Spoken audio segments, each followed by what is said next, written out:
Welcome back to LearnBC. You're here with Jared, and we're here talking about 28.3. Now, this video has probably been a bit slow in the making. I don't know why, but every time I do an update, I've just done some big feat, moving house or being away doing a major event. And anyway, I'm always apologizing at the beginning of the update. I just watched an old one today, and I was doing the same thing. So anyway, yeah, we've just relocated. Our videos are no longer done at Redland Bay. They're now in Victoria Point in Queensland. But let's get on with it. Let's talk about 28.3. So before we do, as always, please like this training. Your liking it helps us with our ratings. Please share it with your team. Tell us, comment on the video, what to do next, or email us at how@learnbc.today. We're getting some great suggestions, and we're going to release some new courses. That's all because it's been asked by the community. So anyway, let's get started.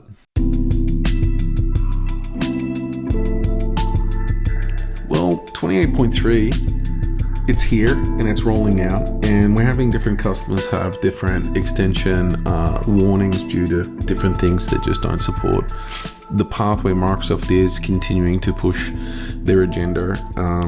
Generally speaking, a lot of it is what developers, when they're working in Visual Studio, they should see the next two major releases of what Microsoft is telling them they're going to depreciate. So it's pretty rare that you get caught out. Anyway, you've got there this massive pathway from Microsoft. What does it look like? So let's talk through it and unpack it a little bit, because customers just don't understand. Number one, Microsoft's number one gameplay is AI. Okay, their whole hiring strategy, their innovation strategy, also all about intelligence in business systems. So it is quite exciting because Microsoft's really cutting their teeth in on this, and it is going to transform the ERP community. It's very exciting.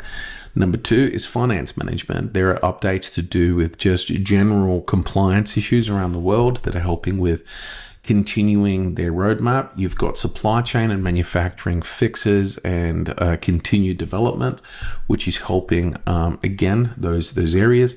You've got ecommerce integration. The Shopify extension has been huge for Microsoft, okay? And it rocks. It's really easy to use. So continued extension in that, the e-documents framework and APIs. You've got platform hotfixes. You have localization updates that don't apply to me. I'm in Australia. We've got extensibility enhancements. So the new integration events, enum refactoring, developer improvements, and you've got build info and how to upgrade.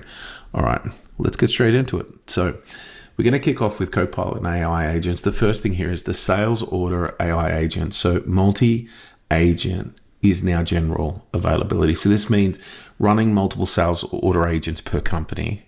All right, used to bugger the system up. Now it allows you to do it, which is really cool. So smarter item matching, relevance filtering, and streamlined setup. If you've not been playing with this, you need to play with the agents. They're flipping cool, man. Like, they are really, really rocking it. And I just see they don't use OCR.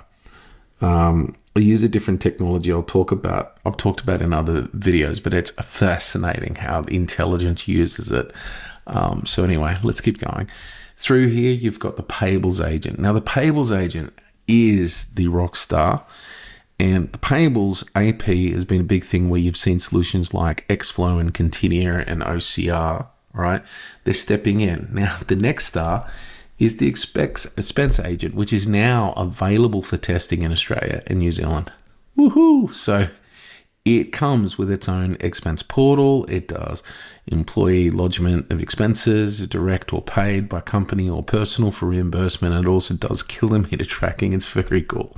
So this is where Microsoft's going.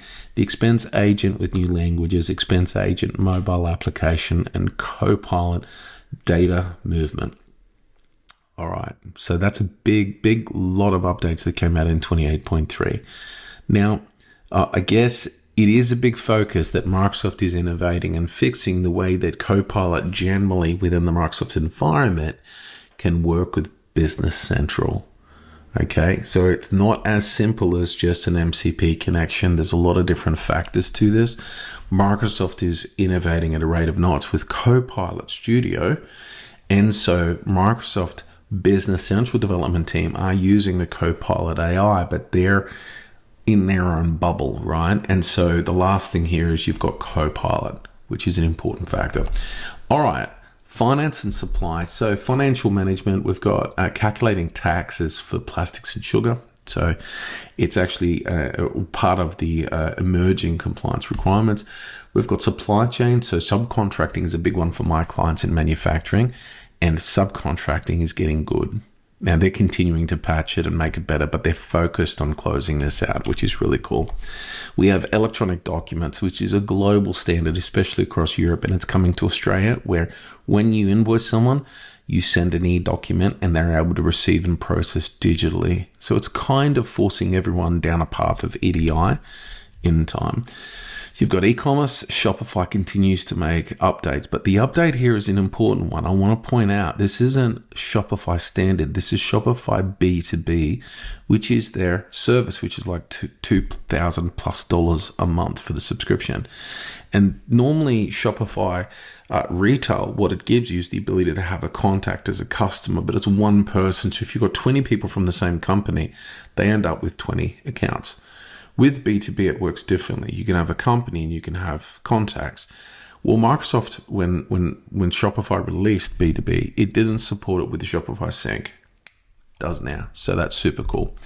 All right, country and regional update. Invoicing for France. I've got a client in France. So full support for French e-invoicing requirements now generally available. They've been waiting on that, which is cool. Governance and admin. Upload, install, and manage PTEs in the admin center. This is going to really rock. So from a business perspective, the ability for developers to be able to, or administrators to be able to patch and update and upload without going into BC. It's also a security precaution. Why do we want third parties who have to patch the system logging into the system and then gaining access to data to just load an extension? If they're an administrator, they should be able to do that within the administration shell. So I think that's a goodie. Well, let's keep going. We've got platform hotfixes coming out our ears. There's 2 pages of them, and I'm not really going to go through them. So right now is the time where you pause and you can read the screen. All right, let's keep going. And then you got another full screen. And this is just fixes by area. So it's pretty much the screen before, where we've reordered it based on finance, purchase, manufacturing, sales, inventory, finance, manufacturing. All right, let's keep going. Localization updates. There's 4 key updates here. Germany, it's to do with Intrastat.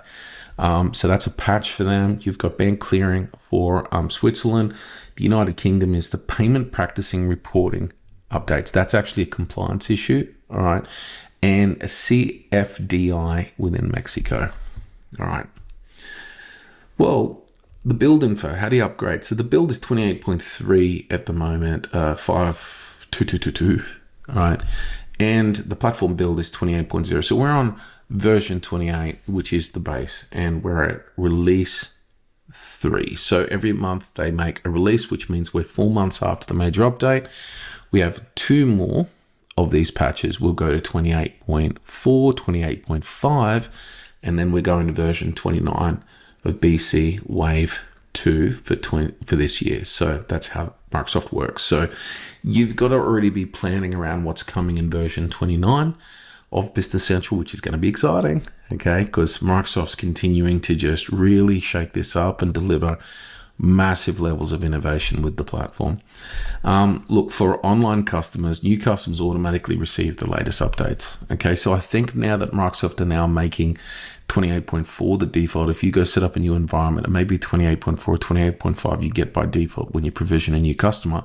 However, they're still not releasing them all to customers to upload to. So we can't upgrade 28.4 yet as of today. And on-premise customers, version 28, follow the install.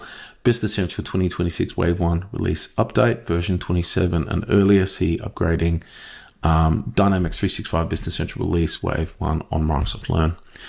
Well, if you want the release notes are here. Hotfix details, they're all there as well. Hey, we're going to have a great season ahead. So stick in there, subscribe to us, and let's keep talking about the features and the good things about your business and how you can use all of the richness of Business Central on this channel. I'll see you in the next video.